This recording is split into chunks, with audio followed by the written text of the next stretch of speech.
This is Euronews Now. I'm Helena Humphrey. Here are your top stories. On August 24th, we say Happy Independence Day, Ukraine. During these 6 months, we changed history, changed the world, and changed ourselves. President Zelensky's Independence Day message 6 months into the war.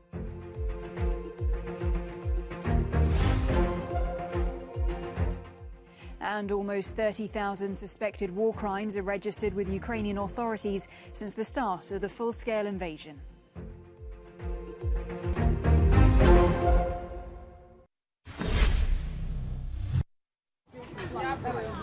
Locals enjoy Kyiv's latest tourist attraction, burnt-out Russian tanks.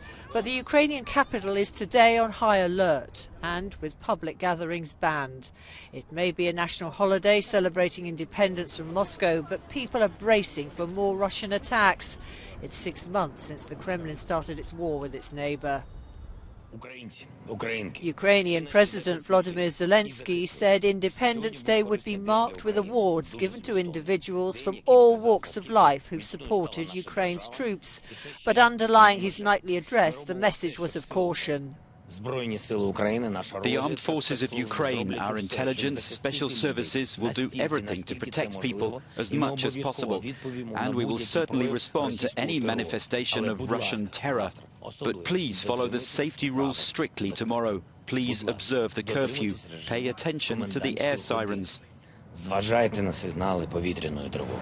But 6 months of war have taken their toll, and in the southern Ukrainian town of Mykolaiv, residents reflect on their losses. I'm tired of this. I want peace and quiet, certainty. A quiet life and to plan for the future. And I believe that it will end soon and we'll win.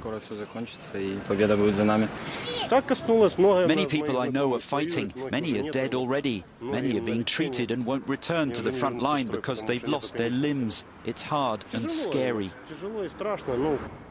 In separatist-controlled Donetsk, the Russian authorities reported 4 deaths in the latest shelling, blaming the targeting of civilians with Western-supplied weapons.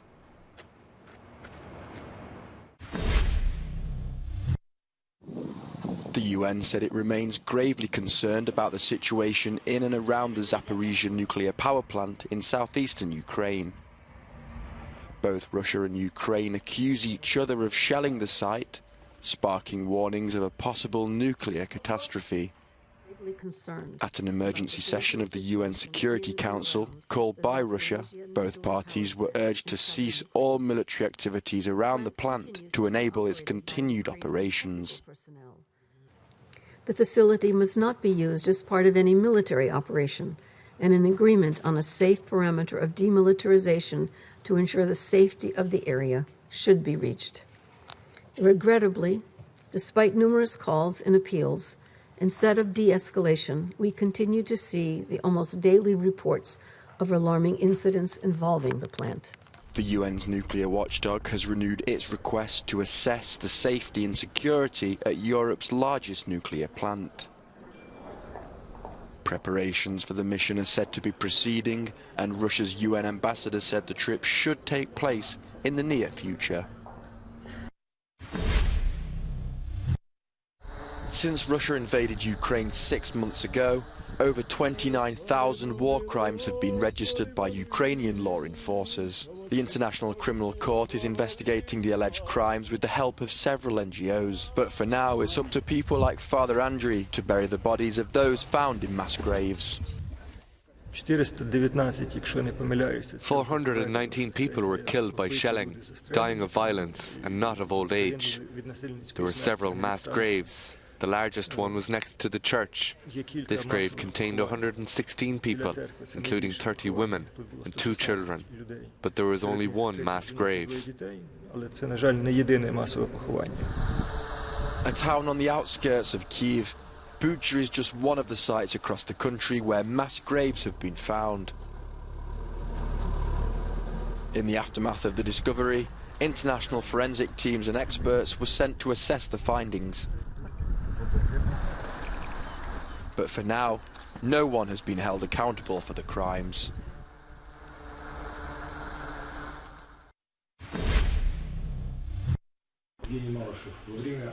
The independent Russian news website Meduza is reporting that the anti-war politician and former mayor of Yekaterinburg, Yevgeny Roizman, has been arrested on charges of discrediting the military. The Latvian-based outlet says he could be facing 5 years in prison. The report said police detained Roizman on Wednesday morning. Video uploaded to social media purported to show police officers raiding his home. Meduza went on to say that the former mayor's lawyer told another news website that he only found out about the arrest of his client from the media. Roizman has been an outspoken critic of the invasion of Ukraine and has already been fined 3 times by authorities for criticising Russia's armed forces between March and April.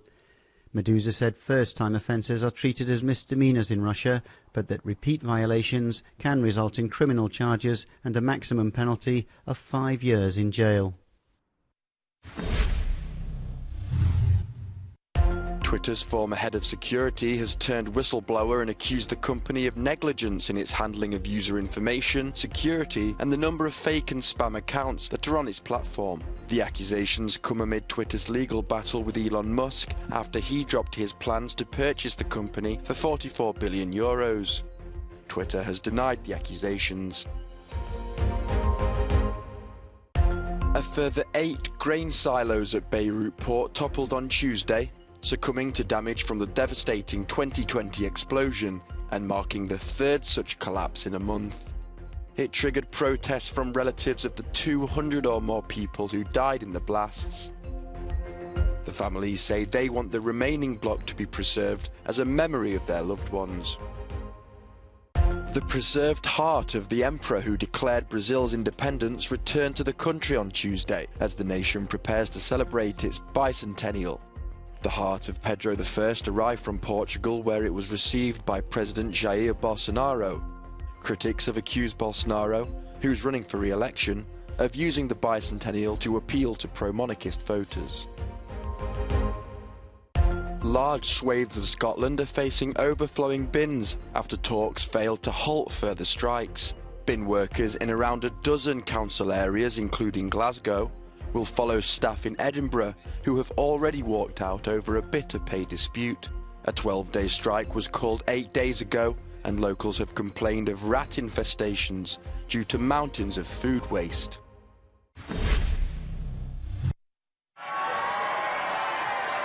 Far-right leader Giorgia Meloni has launched her bid to become Italy's first female prime minister in next month's elections, rallying supporters by asking, "I'm ready, the question is, are you?" I'm not afraid. I'm ready to lead this battle. The question is, but are you ready? Is this nation ready to question itself on the reasons why a movement like Fratelli d'Italia is talked about every day as if it were monstrous in the newspapers, while it's estimated to have the consensus of 25% of Italians? During a nearly hour-long speech, Meloni slammed an overreaching European Union, globalisation, coronavirus restrictions and mass migration. She's fighting the election as part of a coalition with Matteo Salvini's Anti-Immigration League and Silvio Berlusconi's Forza Italia, but her party is currently eclipsing them in opinion polls. The snap vote was called in late July after Prime Minister Mario Draghi's coalition government collapsed, filling the void along with Meloni's Brothers of Italy party, on the left, the Democratic Party. An Italian centre-left alliance broke down less than a week after coming together.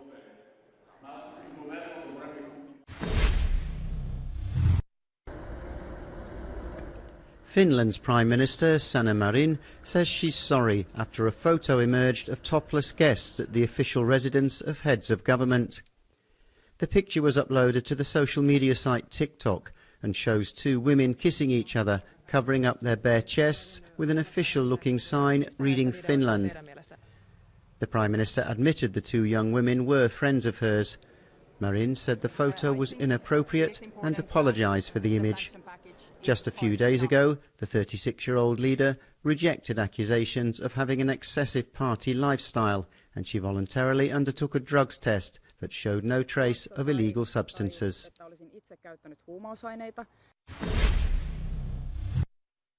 And there's plenty more coming up on the other side of a short break. Stay with us if you can.